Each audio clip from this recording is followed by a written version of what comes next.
আজকে রান্না করব রুই মাছের পেটি দিয়ে আলু আর কুমড়োর বড়ি। হ্যালো গাইস, আসসালামু আলাইকুম। কেমন আছেন আপনারা? বরাবরের মতো নতুন একটি ভিডিও নিয়ে হাজির হয়ে গেলাম আমি মোহনা।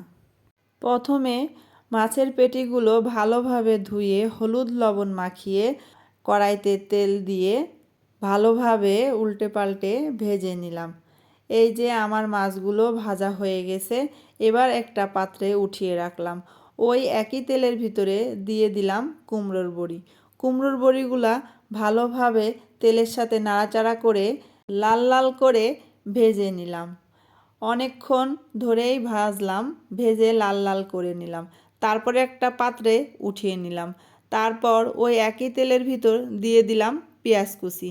পেঁয়াজগুলা লাল লাল করে ভেজে নিয়ে দিয়ে দিলাম মশলা, কাঁচামরিচ বাটা, রসুন বাটা, পেঁয়াজ বাটা, আদা বাটা, শুকনো মরিচের গুঁড়া, দিয়ে দিলাম হলুদ, তারপর দিয়ে দিলাম স্বাদ মতো লবণ। তারপর ভালোভাবে মশলাটা কষিয়ে নিলাম। মশলা কষানোর ভিতর দিয়ে দিলাম কেটে ধুয়ে রাখা আলু। আলুটা দেওয়ার পর ভালোভাবে মশলার সাথে কষিয়ে নিলাম। তারপর দিয়ে দিলাম সামান্য একটু পানি দিয়ে ভালোভাবে কষিয়ে নিলাম। আমাদের গ্রামের লোকেদের শীত আসলে তো কুমড়োর বড়ি দিতেই হবে আর খেতেই হবে। এই যে দিয়ে দিলাম সামান্য একটু পানি দিয়ে আবারও ভালোভাবে নাড়াচাড়া করে কষিয়ে নিলাম। আর কুমড়োর বড়িটা আমাদের অনেক পছন্দর একটা খাবার, আমাদের বাসার সবাই অনেক পছন্দ করে।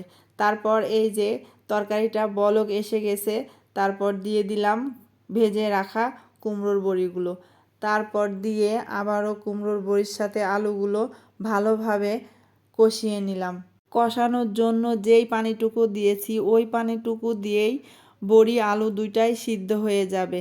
আর ওই পানিটা একেবারেই শুকিয়ে নিয়েছি আর বড়ি আর আলুটা সিদ্ধ হয়ে গেছে। তারপর দিয়ে দিলাম একটু ঝোলের পানি।